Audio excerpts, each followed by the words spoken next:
minas sama'i malaikatun sudul wujuh. Maka turun para malaikat yang wajahnya hitam. Ma'ahumul musuh, mereka membawa kain musuh. Fayajlisuna minhu maddal basar, kemudian duduk di sekitar mayit. Lalu datanglah malakul maut. Saat dia duduk di dekat kepalanya, malakul maut ini memanggil orang yang mau mati ini dengan panggilan, ayyatuhan nafsul khabithah, wahai jiwa yang buruk, ukhruji ila sakhati minallahi wa ghadab. Mari kita keluar menuju murka Allah, menuju hukuman Allah. Arwahnya dipanggil dengan cara apa? Diajak untuk menuju murka Allah.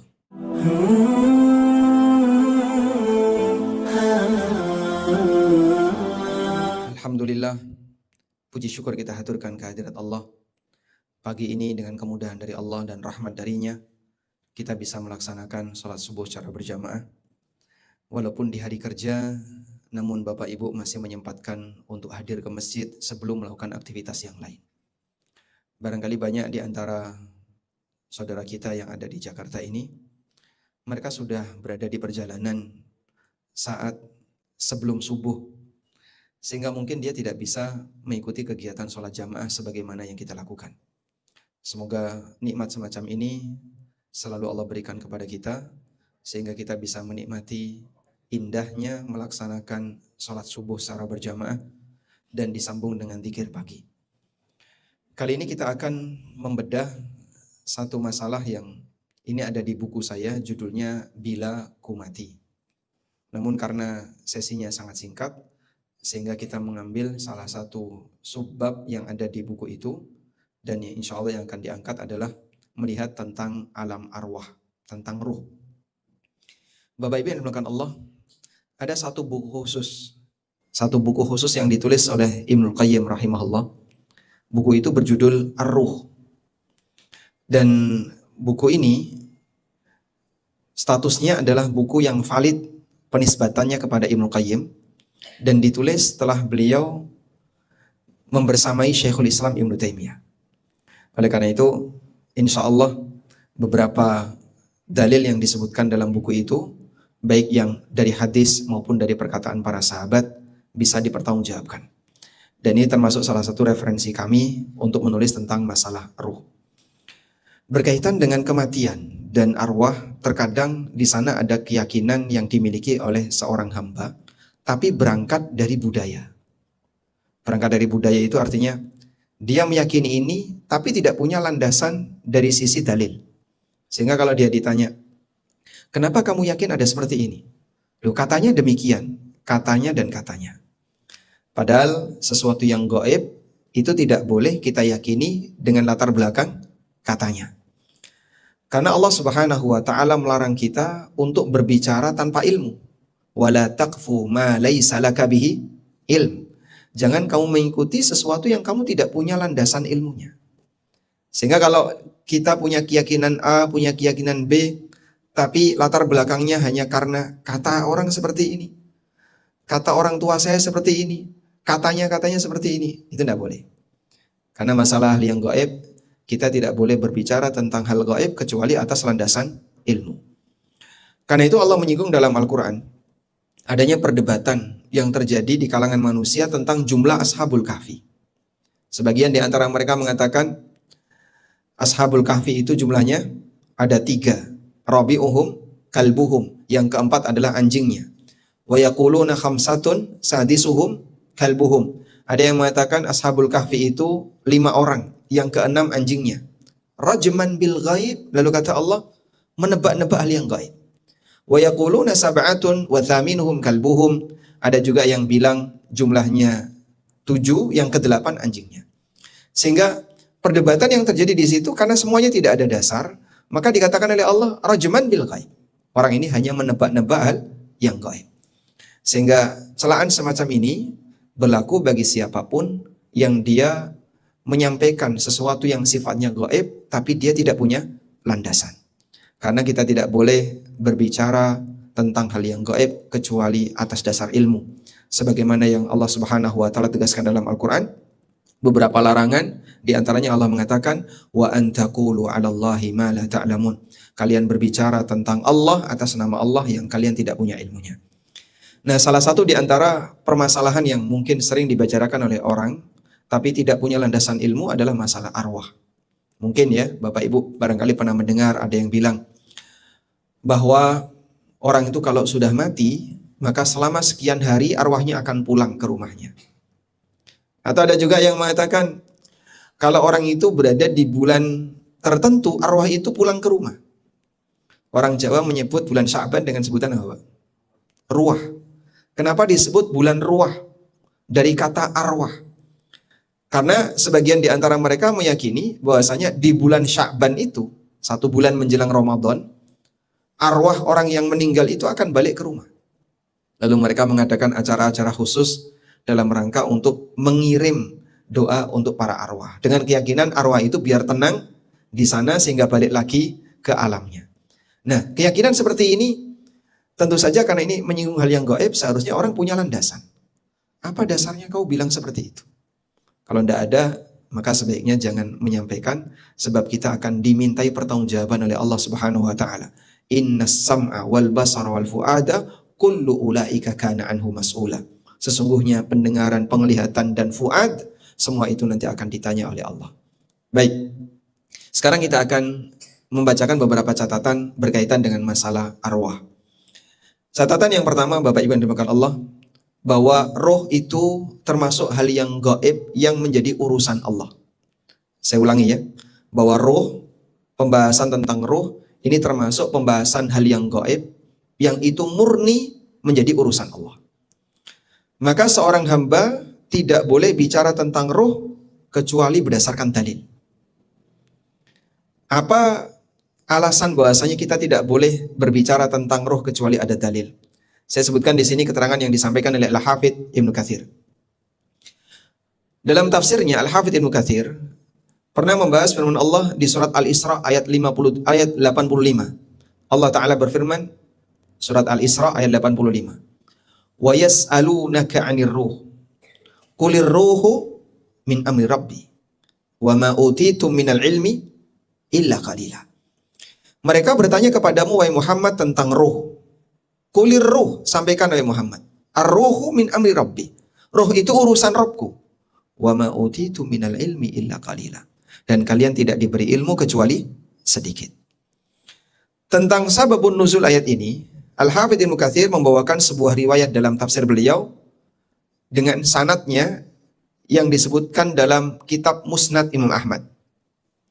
Bahwa dulu orang musyrikin ingin membuktikan kebenaran kenabian Nabi Muhammad SAW. Nah, mereka itu konsultasi sama Yahudi. Kenapa konsultasi ke Yahudi? Karena Yahudi kan sudah punya kitab Taurat. Sehingga dalam kitab Taurat itu sudah ada beberapa berita, sementara Nabi Muhammad SAW tidak pernah membaca isi Taurat. Maka mereka konsultasi ke Yahudi.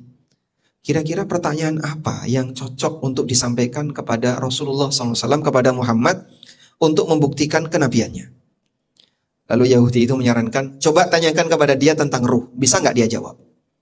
Akhirnya mereka pun bertanya kepada Nabi SAW tentang ruh. Ketika mereka bertanya tentang ruh sesuai dengan saran Yahudi, Rasulullah SAW nggak bisa memberikan jawaban. Sampai Allah turunkan firman-Nya, Yas'alunaka 'anir ruh. Mereka bertanya kepadamu wahai Muhammad tentang ruh. Qul, maka jawablah, ar-ruhu min amri rabbi. Ruh itu urusan Rabbku. Wa ma utitum minal ilmi illa qalila. Dan kalian tidak diberi ilmu tentang ruh dan tidak diberi ilmu yang Allah miliki kecuali sedikit. Lalu Al-Hafidz Ibnu Katsir mengatakan, makna firman Allah Ta'ala, Qulir ruhu min amri rabbi, ay min sya'nihi, wa mimma sta'thara bi ilmihi dunakum. Ruh itu urusan Allah, di antara perkara yang ilmunya Allah rahasiakan, sehingga kalian tidak mengetahuinya. Dan Allah Subhanahu wa Ta'ala tidak memberikan ilmu kepada kalian, baik ilmu tentang ruh maupun ilmu tentang yang lainnya, illa alal qalil, kecuali sedikit sekali dari ilmu Allah Subhanahu wa Ta'ala. Fa innahu la yuhitu ahadun bi syai'in min ilmihi illa bima syaa tabaraka wa ta'ala.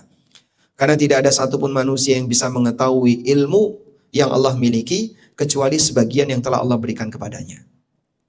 Jadi di antara prinsip yang perlu kita pahami begini, Pak. Kita mengakui keesaan Allah. Lalu muncul pertanyaan, Allah itu Maha Esa dalam hal apa, Pak? Dalam banyak hal. Salah satunya adalah Allah Maha Esa dalam masalah mengetahui, memiliki ilmu. Dialah satu-satunya zat yang memiliki ilmu yang sempurna. Sedangkan manusia, dia tahu karena diberitahu oleh Allah. Kalau manusia tidak diberi ilmu oleh Allah, tidak diberitahu oleh Allah, maka dia tidak akan mengetahui. Baik dalam urusan dunia maupun dalam urusan agama. Oleh karena itulah Allah tegaskan dalam ayat kursi, wala yuhituna bisyai'im min ilmihi illa bima syaa. Manusia tidak bisa mengetahui sebagian dari ilmu yang Allah miliki kecuali yang Allah kehendaki. Jadi apa yang kita tahu saat ini, apapun itu, baik untuk urusan duniawi maupun urusan agama, kita perlu meyakini ini ilmu yang diberikan oleh Allah. Sebagaimana rizki yang kita miliki, yang Anda manfaatkan, yang Anda konsumsi, itu pemberian dari Allah. Pada waktu kita lahir, kita dalam kondisi nol. Ada nggak di antara Bapak Ibu yang waktu lahir di tangannya bawa cincin? Ada? Tidak ada. Ada nggak di antara bapak-bapak yang waktu lahir sudah hafal Al-Fatihah? Tidak ada. Sehingga kita lahir dimulai dari apa? Dari nol. Pengetahuannya nol, materi yang dimiliki juga nol. Lalu setahap demi setahap Allah berikan kepada dia kemampuan. Sehingga dia bisa mengetahui A, mengetahui B, karena diberi ilmu oleh Allah Subhanahu wa Ta'ala. Sebagaimana pula ketika kita beraktivitas, Allah kasih kita rizki setahap demi setahap, sampai kemudian ada orang punya properti A, punya properti B, dan seterusnya. Baik, intinya di sini kita tidak boleh bicara tentang ruh kecuali atas penjelasan yang diberikan oleh Allah, baik dalam Al-Quran maupun hadis Nabi SAW. Oleh karena itu, sekali lagi kalau ada orang yang bilang bahwasanya arwah itu begini, arwah itu seperti ini dan seterusnya, dia bertanggung jawab untuk mendatangkan dalil. Kalau tidak, sebaiknya kita tidak berbicara seperti itu. Selanjutnya, yang kedua, bahwa arwah itu makhluk, roh itu makhluk. Alhamdulillah, insya Allah cukup mudah Pak kita menerima seperti ini. Tapi ternyata di sana ada orang yang salah paham tentang status roh. Sebagian di antara mereka ada yang mengatakan roh itu bagian dari unsur Tuhan yang dilekatkan kepada jasad hamba. Makanya mungkin di antara jamaah pernah ada yang mendengar ya ungkapan bahwa dalam diri manusia itu ada dua unsur. Ada unsur lahud dan ada unsur nasut. Pernah dengar istilah itu Pak? Nah, istilah ini itu berangkat dari pemahaman bahwasanya roh itu bagian dari zat Allah yang dilekatkan kepada jasad manusia. Tapi ini pemahaman yang jelas menyimpang. Tidak benar seperti itu. Karena tidak ada bagian dari zat Tuhan yang menyatu dengan makhluk. Sebab Allah Subhanahu wa Ta'ala zat yang maha sempurna. Dan dia terpisah dari makhluknya. Maka kalau ada yang mengatakan bahwasanya arwah itu menyatu atau bagian dari unsur Tuhan yang dilekatkan kepada jasad makhluk, kemudian diwujudkan dalam pemahaman bahwa dalam jasad manusia, misalnya dalam diri saya ini Pak, ada unsur lahud, ada unsur nasut. Membingungkan memang. Tapi ini pemahaman yang keliru. Unsur lahud adalah unsur ketuhanan, unsur ilahiyah. Unsur nasut adalah unsur kemanusiaan, unsur fisik. Nah terus unsur ketuhanan itu bentuknya apa? Arwah itu. Oh tidak demikian. Arwah itu makhluk. Sehingga nggak mungkin makhluk itu adalah unsur Tuhan. Apa dalilnya? Ulama sepakat bahasanya makhluk atau arwah ini diciptakan oleh Allah. Sebagaimana yang disebutkan dalam Majmu' al-Fatawa. Di situ dinyatakan ruhul adami mubtada'ah bittifaqi salafil ummah wa a'immatuha wasailu ahli sunnah. Waqad haka ijma'ul ulama ala annaha makhluqah ghairu wahidin min a'immatil muslimin mithlu Muhammad bin Nasir al-Marwazi. Kata beliau di sini bahwasanya para ulama sepakat bahwa ruh manusia itu diciptakan oleh Allah. Sebagaimana keterangan yang pernah disampaikan oleh Muhammad bin Nasr al-Marwazi, al-Imam al-Masyhur, seorang ulama terkenal, alladzi huwa a'lamu ahli zamanihi bil ijma' wal ikhtilaf. Di antara ulama yang paling tahu tentang masalah perbedaan pendapat dan masalah yang disepakati oleh para ulama di zamannya. Wa kadzalika Abu Muhammad Ibnu Qutaibah. Demikian pula yang pernah disampaikan oleh Abu Muhammad Ibnu Qutaibah. Baik. Sehingga siapa yang mengatakan bahwasanya dalam diri manusia itu ada unsur Tuhan dan roh itu unsur Tuhan, ya jelas ini pemahaman yang menyimpang. Baik, selanjutnya. Berikutnya catatan berkaitan dengan roh. Ada orang yang bertanya, Pak, kalau kita sudah sepakat bahwasanya roh itu adalah makhluk dan dalam jasad kita itu ada roh, lalu posisi roh itu ada di mana? Apakah di jari kita? Ataukah di hidung kita? Ataukah di mata kita? Atau di otak kita? Atau ada di mana? Di mana posisi roh? Roh yang ada pada jasad kita ini ditiupkan oleh Allah melalui malaikat saat kita berada di dalam rahim di usia berapa, Pak?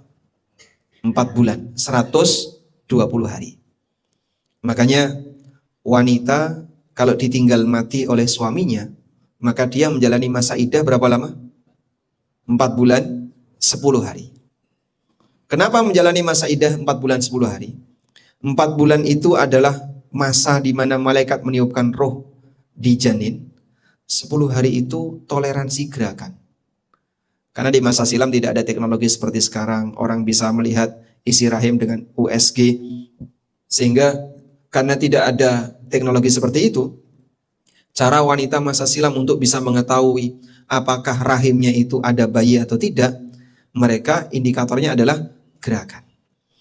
Sehingga kalau misalnya ada kasus ya, seorang lelaki hubungan badan dengan istrinya di malam hari, subuhnya mati, kemudian jadilah anak. Kemudian sampai kapan seorang ibu ini bisa tahu kalau di situ ada jasadnya? Ketika dia sudah berusia 4 bulan, 10 hari nanti akan ada gerakan. Disitulah bukti bahasanya arwah ditiupkan oleh Allah Subhanahu wa taala melalui malaikat di usia 4 bulan. Dan ini ditegaskan dalam hadis yang diriwayatkan oleh Bukhari. Nabi SAW pernah bersabda, "Inna ahadakum yujma'u fi batni ummihi 40 yauman." Kalian itu diciptakan oleh Allah dalam rahim ibu kalian selama 40 hari dia menjadi nutfah. Tsumma yakunu 'alaqatan mithla dzalik. Kemudian menjadi alaqah selama 40 hari. Tsumma yakunu mudghah mithla dzalik. Kemudian jadi mudghah selama 40 hari. Sehingga 40 hari yang pertama alaqah, 40 hari yang kedua, 40 hari pertama nutfah, 40 hari kedua alaqah, 40 hari ketiga mudghah. Itu istilah dalam dalil. Kalau dalam dunia biologi misalnya ada istilah yang lain ya sah-sah saja. Dan begitu di usia 120 hari Allah mengutus malaikat untuk menetapkan 4 takdir. Apa saja, Pak? Amalnya, ajalnya, rizkinya, dan ujung dari kehidupannya. Apakah dia menjadi orang yang bahagia ataukah orang celaka? Ada sebagian orang yang berkomentar seperti ini. Mas, katanya dalam Al-Quran, di antara yang dirahasiakan oleh Allah adalah isi rahim. Allah Subhanahu wa taala mengatakan, "Wa ya'lamu ma fil arham." Hanya Allah yang tahu apa yang ada dalam rahim. Tapi sekarang kan kita lihat, teknologi demikian maju, sehingga orang sudah bisa melihat isi rahim bahkan 3 dimensi. Ada USG 3 dimensi ya. Sehingga dia bisa lihat bagaimana kondisi janin, bahkan sampai denyut jantungnya dia bisa lihat. Apakah berarti teknologi itu membatalkan kebenaran Al-Quran? Jawabannya tidak. Kok bisa, Mas? Kan sekarang sudah bisa melihat dengan detail. Bahkan sampai rambut bayi saja kelihatan. Baik, kami sampaikan. Tolong carikan, ada nggak USG yang bisa melihat takdirnya bayi? Kalau ada, mari kita beli bareng-bareng. Ada, Pak? Nggak ada ya? Padahal bayi itu sudah ditakdirkan. Dia nanti akan amalnya seperti ini, ajalnya sekian tahun, jatah rizkinya sekian triliun misalnya. Ada nggak USG yang bisa melihat takdirnya bayi? Jelas tidak ada. Maka selamanya ayat Al-Quran tidak akan pernah menyalahi realita. Memang tidak semua realita disebutkan dalam Al-Quran. Tapi pernyataan Al-Quran selamanya tidak akan pernah bertentangan dengan realita. Baik. Nah, arwah yang ditiupkan oleh Allah dalam janin ini, terus tempatnya di mana? Ada sebuah keterangan yang disampaikan dalam Majmu' al-Fatawa. Penulisnya mengatakan, la ikhtisasa lirruhi bi syai'in minal jasad. Arwah yang ada pada diri manusia itu tidak memiliki keterkaitan khusus pada satu bagian tertentu dari tubuh. Jadi arwah itu tidak menetap di jantung saja, tidak menetap di liver, tidak menetap di otak, tidak menetap di kepala, tidak. Bal hiya sariyatun fil jasadi kama tasil hayatul lati hiya aradun fi jami'il jasad. Tapi arwah itu menyebar ke seluruh badan sebagaimana ya, hidup itu ada di seluruh badan. Sehingga badan kita ini Pak, misalnya Pak, jari ini ada sel yang hidup nggak Pak? Hah? Ada sel yang hidup nggak? Ada. Sudah, sepanjang dia masih nempel dan menyatu dengan badan utuh, maka dia hidup. Baik. Nah, di penjelasan ini arwah seperti itu. Penjelasan beliau ini didukung oleh hadis Nabi SAW. Disebutkan dalam hadis yang diriwayatkan oleh Ibnu Majah, Imam Ahmad dan yang lainnya. Ketika Nabi SAW bercerita bagaimana proses arwah itu dicabut oleh Allah. Nabi SAW menyebutkan perbandingan dua jenis manusia. Mukmin yang baik dan yang kedua adalah orang non-muslim. Kata Nabi SAW, wa innal abdal kafir. Apabila seorang hamba yang kafir, idza kana fi inqita'in minad dunya wa iqbalin minal akhirah. Apabila dia sudah mau meninggalkan dunia dan mendekati akhirat, nazala ilaihi minas sama'i malaikatun sudul wujuh.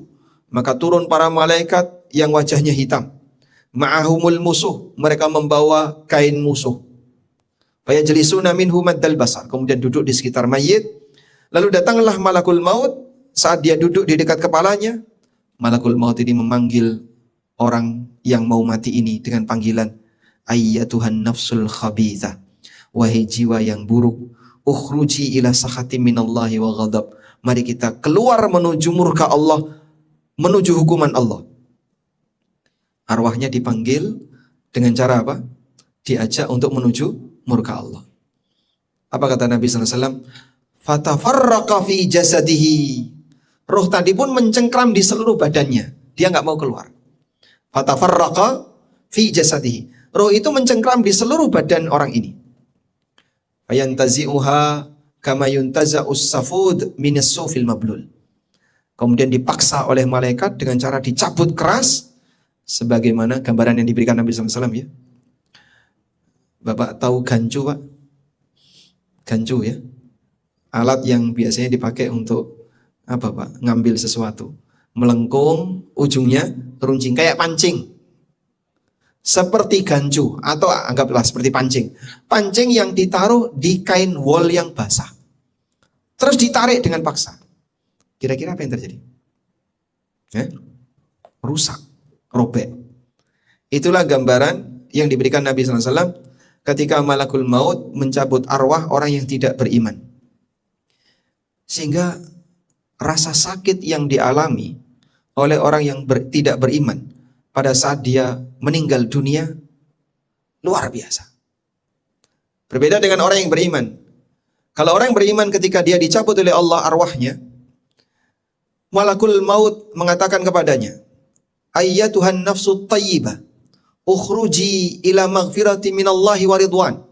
Wahai jiwa yang baik, ayo kita menuju ridha Allah dan ampunannya. Fatakhruju ruhuhu kama yasilul ma min fiyil as-saqa. Maka ruh itu keluar sebagaimana air yang keluar dari mulut ceret. Bapak kalau nuang air dari ceret ya, dari teko Pak, kok nggak keluar? Nyangkut airnya. Pernah nggak kayak gitu? Hah? Nyangkut nggak airnya Pak? Tidak. Semudah apa air itu keluar Pak? Langsung mengalir. Nggak pakai nyangkut Pak. Berbeda dengan gambaran ketika arwah orang yang tidak beriman itu dicabut oleh malakul maut. Seperti pancing yang ditaruh di kain wol, kemudian ditarik secara paksa. Maka arwah orang yang beriman ketika dia mati dicabut oleh Allah, diberi kemudahan. Terasa ringan. Disinilah kita bisa melihat ya, bagaimana Allah Subhanahu wa Ta'ala mencintai hambanya yang mukmin sehingga arwahnya dicabut dengan cara yang sangat lemah lembut. Baik, dari sini kita bisa lihat bahwasanya roh itu merata di seluruh badan, walaupun tidak kelihatan. Oleh karena itu, kita mengimani hal ini sebagaimana yang disabdakan Nabi SAW. Selanjutnya, muncul pertanyaan. Lalu apakah roh itu bisa mati, Pak? Dan bagaimana bentuk kematian roh tersebut? Para ulama berbeda pendapat tentang apakah roh itu mati ataukah tidak pasca diciptakan oleh Allah.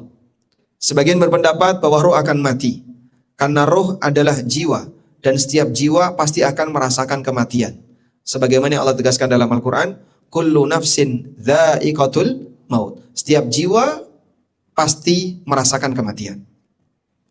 Sementara pendapat yang lain mengatakan bahwa roh tidak mati karena ia diciptakan untuk tetap ada. Yang mati hanyalah jasad.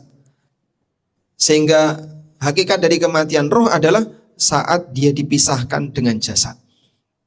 Maka status kematian roh itu terjadi ketika kapan? Ketika dia dipisahkan dari jasad. Sekarang kita bacakan beberapa keterangan berikut. Al-Qadhi Iyad pernah menjelaskan, annal arwaha baqiyatun la tafna fayan'umu al-muhsin wa yu'adzabul musi' kama jaa fil Qur'ani wal athar. Arwah itu bertahan dan tidak binasa.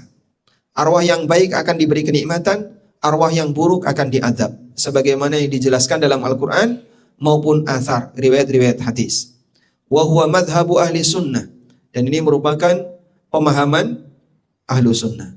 Demikian keterangan Al-Qadhi Iyad. Keterangan yang lain disampaikan oleh Al-Qurtubi dalam Al-Mufhim Syarah Sahih Muslim.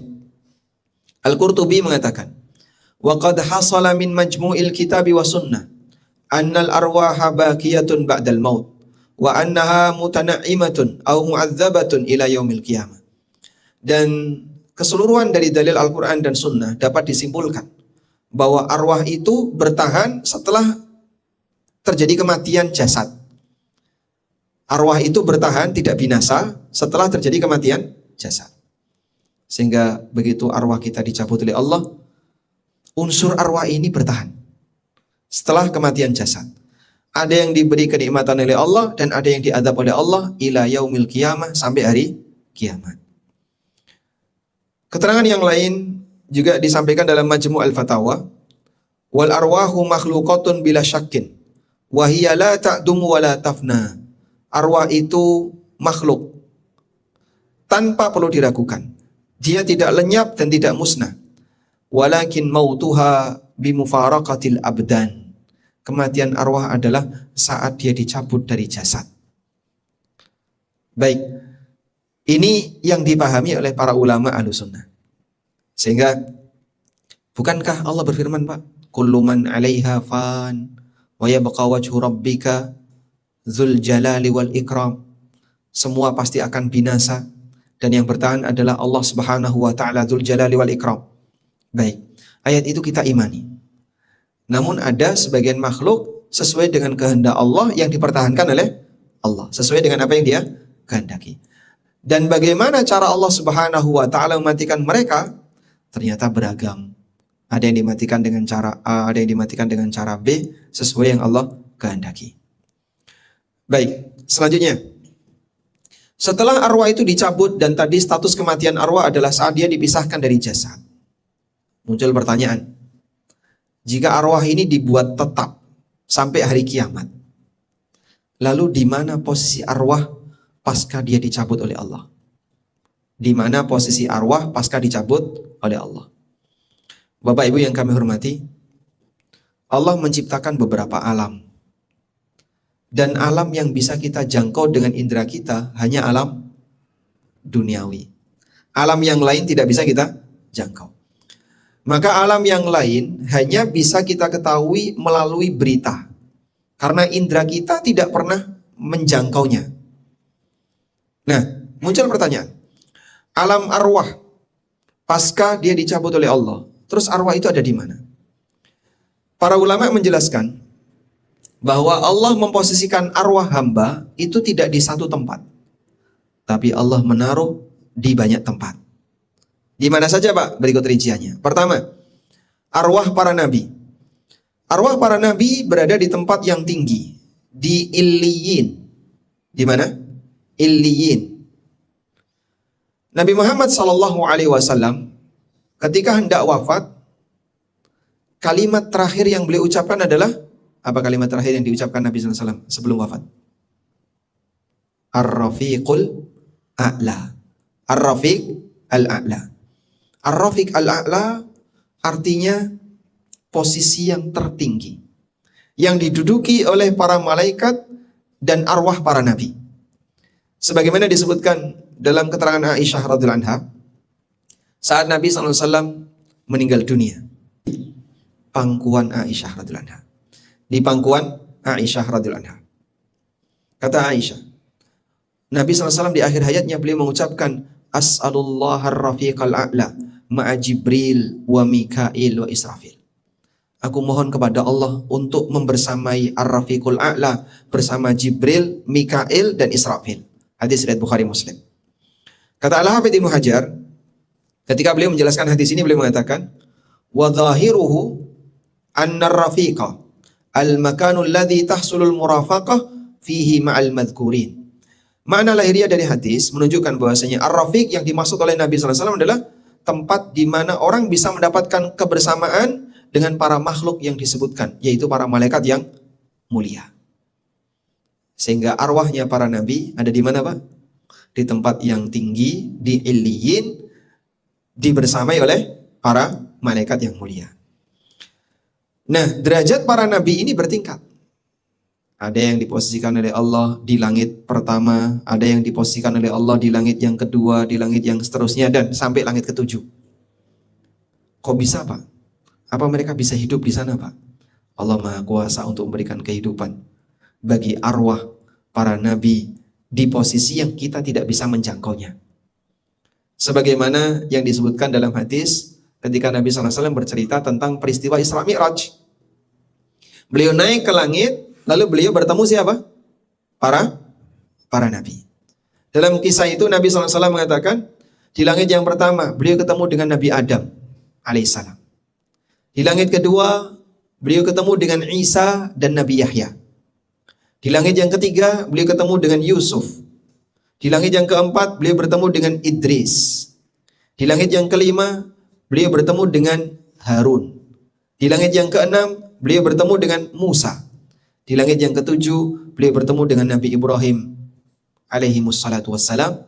Dan hadis ini muttafaqun alaih, hadis riwayat Bukhari Muslim. Baik. Sehingga Rasulullah SAW dipertemukan oleh Allah dengan para rasul yang Allah Subhanahu wa Ta'ala sebutkan ceritanya dalam Al-Quran di beberapa tingkatan langit. Di langit ini ketemu dengan Nabi A, di langit ini ketemu dengan Nabi B, Nabi C, dan seterusnya. Kita mengimani itu sebagai konsekuensi mengimani status beliau sebagai utusan Allah yang mendapatkan wahyu dari Allah Subhanahu wa Ta'ala. Nah, selanjutnya. Berikutnya yang kedua adalah arwahnya para syuhada. Arwah para syuhada ditempatkan oleh Allah Subhanahu wa Ta'ala di tembolok burung-burung hijau yang mereka terbang di surga dan bertengger di sarang-sarang yang bergelantungan di atas atau di bawah arsy. Coba kita lihat di sini. Seorang ulama tabi'in bernama Masruq. Masruq ini muridnya Ibnu Mas'ud, juga pernah berguru kepada Aisyah radhiyallahu anha. Beliau pernah bertanya kepada Ibnu Mas'ud tentang firman Allah di surat Ali Imran ayat 169.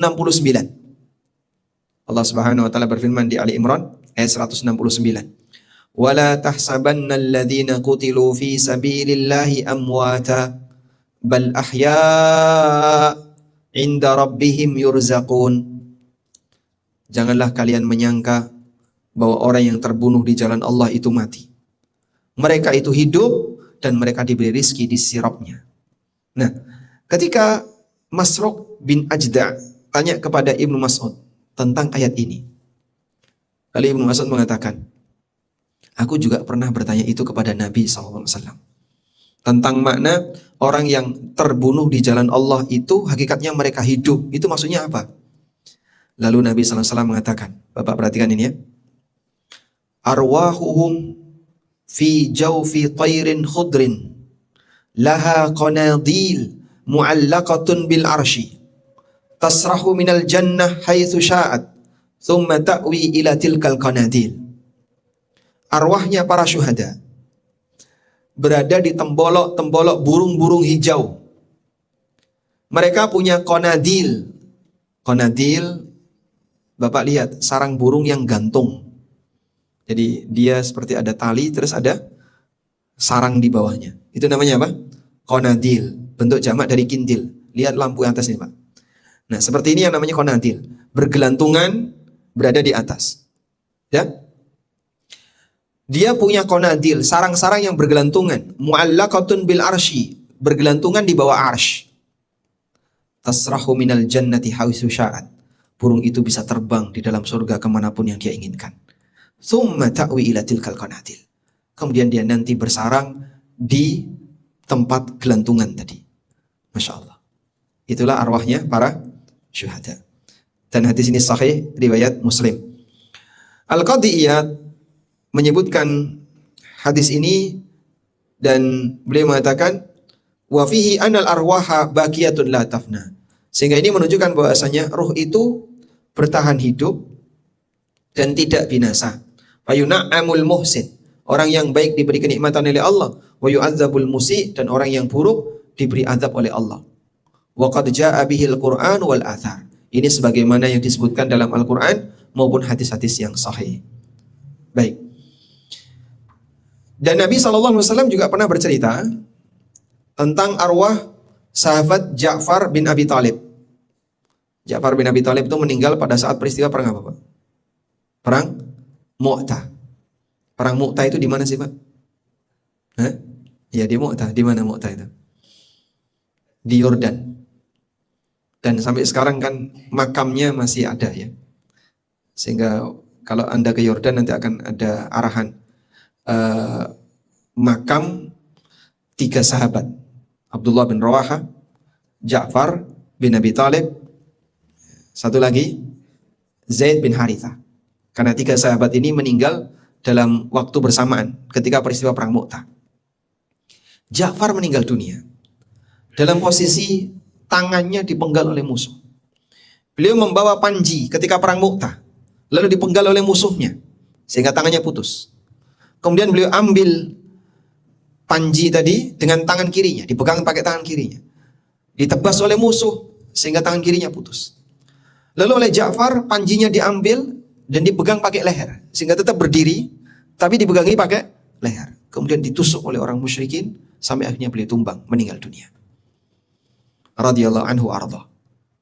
Maka Allah Subhanahu wa taala berikan kemuliaan kepada Ja'far. Allah berikan sayap kepada Ja'far. Kata Nabi SAW, Ra'aitu Ja'far bin Abi Thalib. Ja'far ini saudaranya Ali. Ali bin Abi Thalib. Ja'far bin Abi Thalib. Ra'aitu Ja'far bin Abi Thalib. Malakan yatiru fil jannah ma'al malaikati bijanahain. Aku melihat Ja'far bin Abi Thalib seperti malaikat yang terbang di surga dengan 2 sayap yang dia punya. Allah gantikan dengan kemuliaan, tangannya ditebas oleh musuh saat peristiwa jihad, dan Allah gantikan dengan sayap yang indah sehingga dia bisa terbang di surga kemanapun yang dia inginkan. Baik. Kemudian arwah orang yang beriman yang bukan syuhada. Mudah-mudahan kita termasuk di antaranya, Pak ya. Kalaupun kita tidak punya kesempatan untuk mati syahid di medan jihad, semoga kita punya kesempatan untuk mati dalam posisi sebagai mukmin ahlu sunnah. Dari Ka'ab bin Malik radhiyallahu anhu, Nabi SAW pernah bersabda, Innama nasmatul mu'min ta'irun ta'allaqa fi syajaril jannah. Arwah orang yang beriman itu diletakkan oleh Allah Subhanahu wa taala pada burung-burung yang mereka bergantung di pepohonan surga. Jadi kalau tadi arwah syuhada ada di mana, Pak? Di tembolok burung-burung hijau yang ada di surga, gantungnya itu di bawah arsy. Kalau yang ini di pohon surga. Hatta yurji'ahu Allah Ta'ala ila jasadihi yauma yab'atsu. Sampai kemudian Allah kembalikan mereka ke jasadnya saat semua manusia itu dibangkitkan oleh Allah. Sehingga arwah itu dipertahankan oleh Allah di dalam surga dalam keadaan menikmati aneka keindahan surga. Itulah nasmatul mukmin. Jadi kalau ada orang yang merasa dia seperti mendapatkan kenikmatan yang luar biasa, ya, saat dia berada dalam mimpinya, dia memang belum masuk surga, tapi terkadang ditampakkan oleh Allah sebagian dari kenikmatan yang Allah Subhanahu wa taala akan berikan kepada hambanya yang beriman. Ada beberapa orang yang dia sempat cerita pernah mati suri, ya, sampai ditangisi oleh orang di sekitarnya, sudah siap mau dimandikan, tiba-tiba bangun. Nah, dia cerita, situ seperti berada di lorong yang remang-remang, panjang jauh. Saya melewati itu, kemudian melihat berbagai macam suasana yang tidak normal dia lihat ketika di dunia. Saya melihat kumpulan orang-orang putih semua berada di sebuah titik tertentu. Ya, itu seperti orang mimpi ditampakkan oleh Allah kejadian gaib yang belum pernah dia saksikan dengan indranya ketika hidup. Akhirnya dia lama sekali nggak bangun-bangun. Sebenarnya dia sudah mati atau belum, Pak? Sudah mati atau belum? Belum. Kenapa belum mati? Karena tidak ada kematian di dunia ini 2 kali. Sehingga orang kalau sudah mati nggak mungkin balik lagi. Yang dialami oleh orang ini seperti Ashabul Kahfi. Ashabul Kahfi tidur berapa lama? 309 tahun. Ini orang yang mati suri, dia tertidur atau mengalami pingsan mungkin seharian. Sudah? Dikiranya sudah mati, padahal sebenarnya belum mati. Begitu dia balik, dia hidup lagi. Itulah yang disebut dalam Al-Quran dengan diistilahkan oleh para ulama al-wafatus sughra, wafat kecil. Karena wafat itu ada 2, ada wafat kubra dan ada wafat sughra. Allah Ta'ala berfirman di surat Az-Zumar, Allahul ladzi yatawaffal anfusa hina mautiha wallati lam tamut fi manamiha. Allah lah yang mewafatkan jiwa yang sudah waktunya mati dan jiwa yang belum waktunya mati fi manamiha, ketika jiwa itu tidur. Fayumsikul lati qada 'alaiha al-maut. Lalu Allah tahan jiwa yang sudah waktunya mati. Wa yursilul ukhra, dan Allah lepaskan jiwa yang lain. Ila ajalin musamma, sampai batas waktu tertentu. Nah, yang dilepaskan inilah yang dikembalikan tadi, Pak. Sehingga jiwanya diangkat oleh Allah, lalu Allah kembalikan, maka dia bisa hidup kembali. Itulah kita yang tadi malam sempat tidur sesaat, jiwa kita diwafatkan oleh Allah sesaat, kemudian Allah kembalikan lagi. Sehingga saat bangun tidur, kita dianjurkan baca apa? Alhamdulillahilladzi ahyana ba'dama amatana wa ilaihin nusyur. Segala puji bagi Zat yang telah menghidupkan kita setelah Dia mematikan kita, dan hanya kepadanya kita akan dikembalikan. Selanjutnya, di sana ada arwah pelaku maksiat. Di mana arwah pelaku maksiat ini? Arwah pelaku maksiat, terutama mereka yang berbuat maksiat sampai akhir hayat. Waliyadzubillah, sampai ada yang mengakhiri hidupnya dengan maksiat tersebut. Maka arwah mereka dalam kondisi dihukum oleh Allah. Nah, Nabi SAW pernah bercerita tentang hukuman-hukuman arwah tersebut. Ketika beliau bermimpi, dalam mimpi itu beliau diajak oleh 2 malaikat melihat berbagai macam kejadian-kejadian aneh. Yang beliau lihat diantaranya, ada yang disiksa dengan cara kepalanya dipecah dengan batu. Ini merupakan hukuman bagi mereka yang menyebarkan kedustaan, lalu disebarkan sampai penjuru dunia. Itu kalau sekarang kan mudah sekali ya. Orang buat status dusta, tinggal klik, di-share di mana-mana.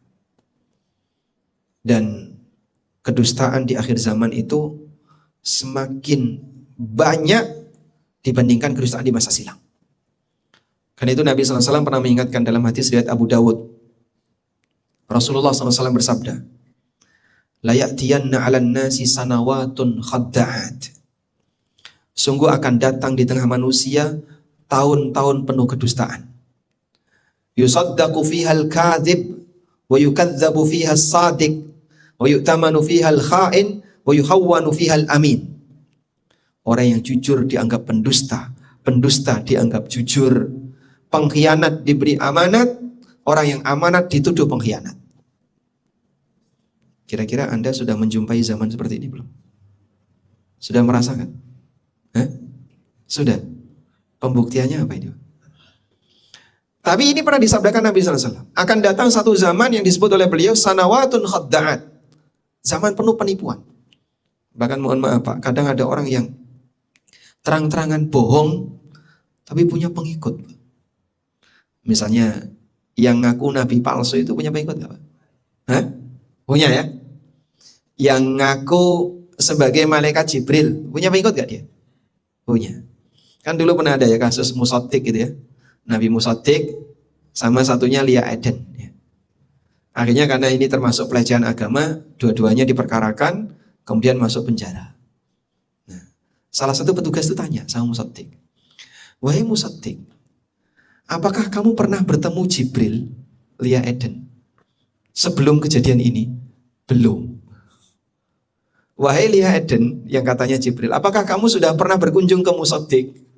Belum. Ini Nabi sama Jibril gak pernah ketemu gimana? Ketemunya di penjara. Ketemunya waktu mereka berkasus. Baik. Dan seperti itu ada gak pengikutnya Pak? Ada pengikutnya Pak? Nah, maka benarlah sebuah ungkapan ya dalam bahasa Arab, likulli syai'in waris. Orang buang apapun itu pasti ada yang nemu. Orang buang apapun pasti ada yang nemu. Sampai buang putung rokok ada yang nemu gak Pak? Maka walaupun sudah jelas-jelas ini penipu, pendusta, tapi pengikutnya masih ada. Pak, jangankan zaman sekarang Pak, baru saja Rasulullah SAW wafat, sudah ada yang mengklaim Nabi palsu, dan dia diikuti banyak orang. Musailamah al-Kadzdzab itu kan pengikutnya banyak. Kenapa kok pengikutnya banyak? Ada sebuah keterangannya, bahwa ada sosok yang dia itu paling berpengaruh kenapa Musailamah itu dipercaya. Namanya Ar-Rajjal bin Unfuah. Ar-Rajjal ini, sewaktu Nabi SAW hidup, dia itu belajar di Madinah. Dan menampakkan diri sebagai orang yang saleh, orang yang serius untuk belajar Islam. Sampai akhirnya dia pulang ke kampung halamannya Musailamah. Lalu dia membuat pernyataan. Dan dipercaya oleh masyarakat di sana. Namanya Bani Hanifah. Bahwa Muhammad dan Musailamah itu kongsi dalam kenabian. Kongsi dalam kenabian. Inna Muhammadan wa Musailamah ishtaraka fin nubuwah. Bahasanya Muhammad dan Musailamah itu kongsi dalam kenabian. Jadi kenabian itu seperti perusahaan Pak. Dimiliki oleh dua orang. Begitu pemilik pertama mati, maka pemiliknya selanjutnya tinggal yang kedua. Maka dia yang menguasai. Dipercaya sama orang Pak. Saking percayanya, ya mereka membela Musailamah sebagaimana layaknya membela Nabi. Tapi Allah tunjukkan kedustaan Musailamah. Berkali-kali dia mau menunjukkan mukjizatnya tapi gagal. Ada ibu-ibu yang dia mengadukan ke Musailamah, anaknya, bayinya itu rambutnya tidak lebat. Jadi ada beberapa rambut tapi kurang lebat. Minta kepada Musailamah, bisa nggak diobati biar rambutnya makin lebat. Akhirnya diusap sama Musailamah. Begitu diusap, rontok semua. Yang berharap rambutnya makin lebat, ini malah rontok semua. Ada juga orang yang mengadukan sumurnya airnya sedikit. Berharap agar nanti kalau didatangi Musailamah airnya makin banyak. Diludahi sama Musailamah, airnya malah hilang semua. Sehingga Allah tunjukkan kebalikannya. Mohon maaf Bapak Ibu ya, aneka kedustaan yang tersebar di dunia maya itu sudah berkali-kali ditampakkan bukti dustanya. Tapi kayak gitu masih banyak orang yang mau percaya. Nah, yang seperti inilah diceritakan Nabi SAW, dia akan dihukum oleh Allah, arwahnya dalam bentuk dipecah kepalanya ya, dengan sebuah batu. Jadi di situ ada orang yang tertidur, terlentang, lalu ada orang yang berdiri dengan membawa batu besar. Kemudian batu besar tadi dipukulkan di kepala orang yang tidur tadi, sampai pecah. Terus batu itu gelinding. Dikejar oleh orang yang memukul tadi, orang yang melempar batu tadi. Begitu kedapat, balik lagi, kepalanya sudah kembali utuh, dipecah lagi, gelinding lagi, terus seperti itu. Yang kedua, ada juga orang yang berenang di sungai darah. Ini hukuman bagi siapa? Pelaku riba. Orang yang makan riba, dia berenang di sungai darah. Ada juga yang dia dihukum oleh Allah dalam bentuk disembur oleh api dari dalam tungku. Kemudian dia naik ke atas. Lalu setelah api itu hilang, dia turun. Disembur lagi, dia naik lagi. Ini hukuman bagi pelaku zina. Ada juga orang yang dijungkir, lalu mulutnya dirobek. Dijungkir ala araqibihim, dengan ditusuk araqibnya. Bapak lihat Pak, pegangi tumit Pak. Nah, di atas tumit itu ada apa Pak? Hah? Ada tendon ya. Nah, Anda lihat kalau orang jualan sate, dagingnya diapain? Dijungkir. Terus diapain? Ditusuk. Itulah yang disebut dengan araqib, jamak dari kata urqub. Dijungkir dalam posisi araqibnya ditusuk. Kemudian mulutnya dirobek. Musyaqqaqatun asdaquhum, mulutnya dirobek sampai belakang. Tasilu min huddam, mengalir darah di situ. Ketika Nabi SAW bertanya, itu siapa? Jawab malaikat, humul ladzina yuftiruna qabla tahillata siyamihim. Mereka itu adalah orang yang tidak puasa di hari atau di bulan Ramadan tanpa udzur, sudah membatalkan puasanya sebelum waktunya berbuka. Nah, ini aneka siksaan yang diberikan oleh Allah Ta'ala kepada arwah orang-orang yang punya kebiasaan buruk, sehingga arwah mereka ditaruh di tempat yang isinya hukuman. Dan ada juga arwah yang ditahan oleh Allah, sebagaimana keterangan yang pernah disampaikan oleh Nabi SAW. Diceritakan Nabi SAW pernah diminta untuk menyolatkan jenazah. Kemudian beliau SAW bersabda, apakah di sini ada seseorang dari keluarga fulan? Keluarga jenazah ini ada enggak? Para sahabat terdiam. Karena jika beliau mulai pembicaraan, mereka biasanya diam. Beliau ulangi lagi, ada enggak keluarga si A ini? Lalu ada seorang lagi mengatakan, ada ya Rasulullah. Maka seorang lelaki pun berdiri sambil menyeret kain sarungnya di barisan yang paling belakang. Lalu Nabi SAW bersabda kepadanya, ma mana'aka fil marratainil ulayaini an takuna ajabtani. Tadi saya sudah tanya 2 kali, kenapa kamu enggak jawab? Amma ini lam unawwih bismika illa li khairin. Aku tidak menyebut namamu kecuali untuk kebaikan. Inna fulanan la rajulun minhum ma'surun bidainihi anil jannah. Ketahuilah, bahasanya jenazah ini dia tertahan untuk masuk surga karena utangnya. Fa in syi'tum fafduhu. Kalau mau tolong tebus dulu utangnya. Wa in syi'tum fa aslimuhu ila adzabillah. Kalau mau silahkan biarkan dia untuk diadab. Biarkan dia untuk disiksa di adab Allah. Sehingga Nabi SAW cari keluarganya, barangkali ada yang mau menebus utangnya. Itulah bahaya utang yang dibawa mati. Makanya sampai Nabi SAW tidak mau mensolati jenazah orang yang mati punya utang. Baik, ini salah satu di antara dalil bahasanya ada orang yang arwahnya tertahan. Wallahu a'lam. Ada juga orang yang diberi kenikmatan oleh Allah di pintu surga.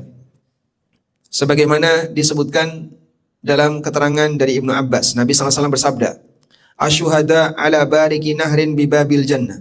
Sebagian syuhada itu berada di tepi sungai di pintu surga. Fi qubbatin khadra, dalam sebuah kubah yang berwarna hijau. Yakhruju ilaihim rizquhum minal jannah bukratan wa asiyah. Dan dia diberi makanan dari surga setiap pagi dan sore. Masya Allah. Dan beragam arwah yang dia ditempatkan oleh Allah Subhanahu wa taala sesuai dengan posisinya. Wallahu a'lam. Kita sampai jam berapa? Sampai jam 6. Syuruk jam berapa? Jam 6. Baik. Saya sediakan waktu 5 menit sebelum jam 6. Barangkali ada di antara Bapak Ibu sekalian yang mau menyampaikan sesuatu, kami persilahkan. Ada?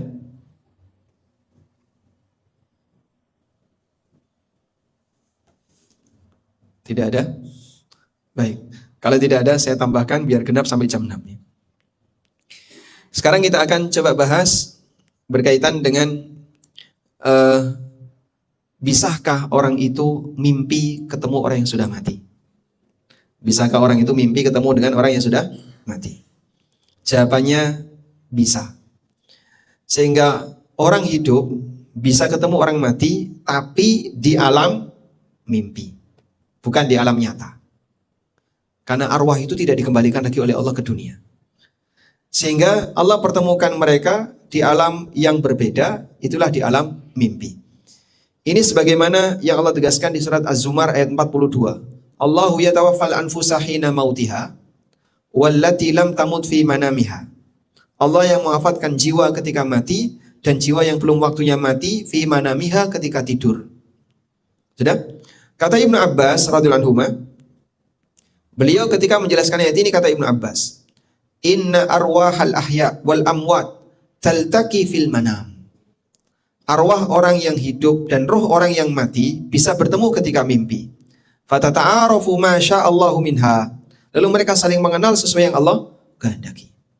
Sehingga terkadang mimpi ketemu bapak yang sudah meninggal, mimpi ketemu ibu yang sudah meninggal, mimpi ketemu kakek, mimpi ketemu A, mimpi ketemu B.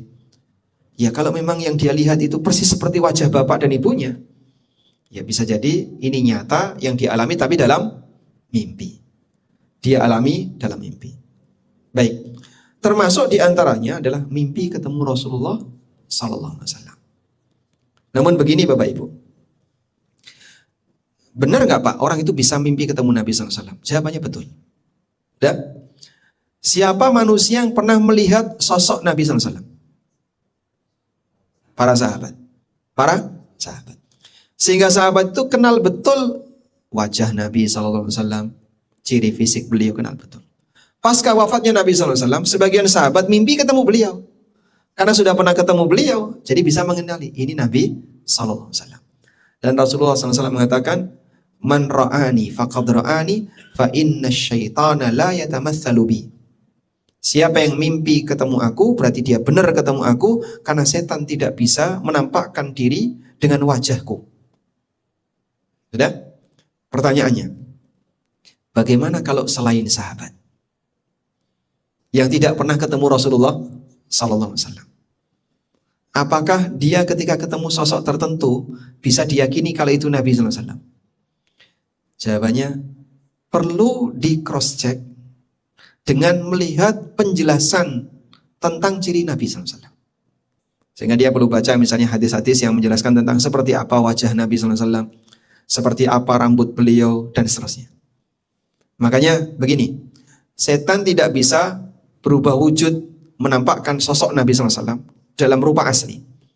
Tapi setan bisa menampakkan dalam rupa tertentu lalu ngaku Nabi. Nah, yang kedua ini bisa. Jadi misalnya ditampakkan wajah serba putih, ya, pakaiannya semuanya putih, terus ngaku Nabi. Mungkin seperti ini? Mungkin, sangat mungkin. Sudah? Oleh karena itu, Muhammad bin Sirin, salah seorang ulama tabi'in, beliau pernah mengatakan, siapa yang mengklaim mimpi ketemu Nabi SAW, coba ceritakan kepadaku. Betul enggak yang kamu lihat itu Nabi? Fisiknya seperti apa? Kalau salah, tidak sesuai dengan keterangan yang beliau terima, beliau akan mengatakan itu bukan Nabi. Itu bukan Nabi. Baik, Pak, saya mimpi Pak, ketemu Nabi. Seperti apa Pak yang Bapak lihat? Beliau pakai jubah putih, panjang. Semua rambutnya putih, jenggotnya putih, bawa tas Hello Kitty. Waduh, ya mungkin saja setan menampakkan wujud seperti itu dan ngaku Nabi, tapi aslinya bukan Nabi. Dan perlu dipahami bahwasanya Nabi Muhammad SAW itu ubannya bisa dihitung.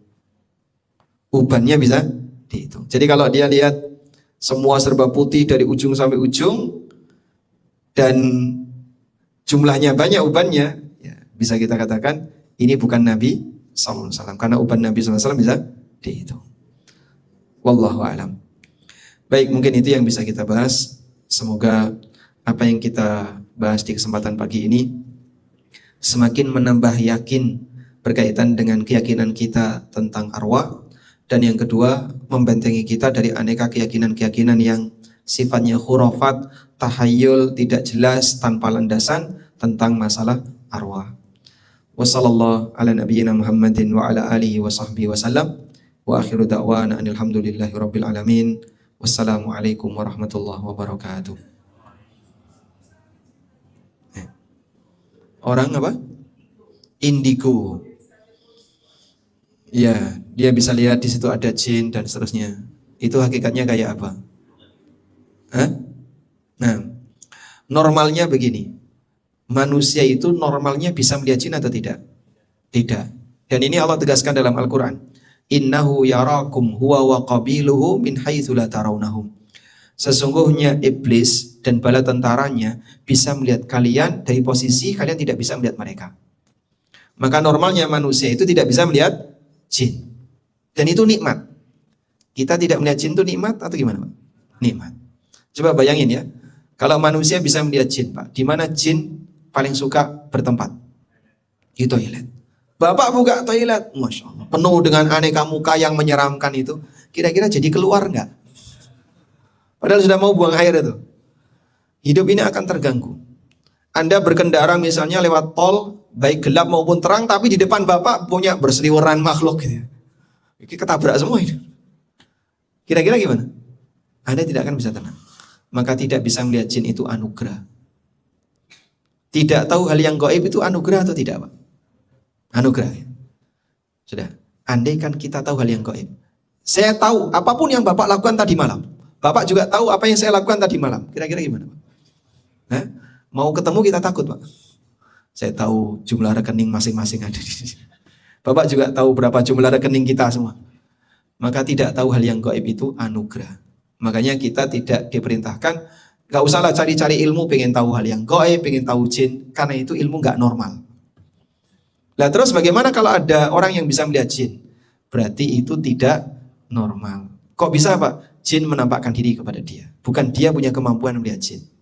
Saya ulangi ya. Jin menampakkan diri kepada orang ini. Bukan karena orang ini melihat jin. Karena pada asalnya manusia gak punya kemampuan itu. Tapi ada jin yang menampakkan diri kepada sebagian manusia. Nah terkadang ada anak yang dia diganggu sehingga dia ditampakkan dirinya. Saya punya teman dari Malang, Bu, itu. Ya indigo kayak gitu.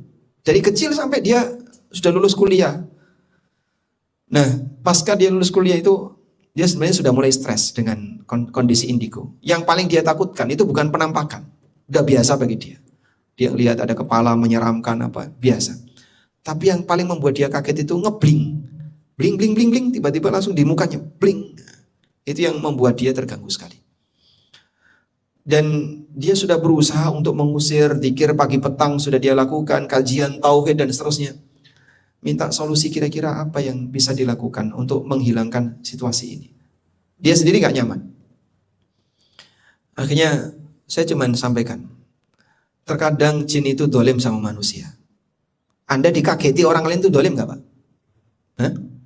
Dikageti orang lain, seneng gak, Pak? Enggak ya, kita kan sakit hati ya. Kadang kaget bikin kita sakit hati. Kadang kita emosi. Maka ada sebagian orang yang dikageti sama jin. Itu dolim yang dilakukan oleh jin kepada orang tersebut. Kalau memang sudah nggak bisa dihindari, kamu sudah melakukan ini, dan tetap jinnya itu ngeyel, udah sampaikan saja sama jinnya. Lanjutkan kedolimanmu kepadaku, nanti tak tuntut di akhirat. Nanti dituntut di akhirat. Bisa nggak? Bisa. Sebagaimana dia nanti akan dibangkitkan di akhirat, kita dibangkitkan di akhirat, yang dolim akan dituntut oleh orang yang didolimi di akhirat. Sehingga ada jin yang terkadang merasuk pada jasad manusia, nggak mau keluar-keluar. Sudah diruqyah berkali-kali tetap bertahan saja. Kok nggak hilang, Pak? Ya, karena saking kuatnya dia pengen bertahan di situ. Tapi ini dolim. Sehingga nanti dituntut. Kalau kamu nggak keluar, tak tuntut dirimu di akhirat. Ya, tinggal pilihannya, silahkan saja bertahan untuk berbuat dolim. Tapi ingat, hidup tidak sekali, ada kehidupan yang kedua. Wallahu a'lam. Baik, demikian. Wassalamualaikum warahmatullahi wabarakatuh.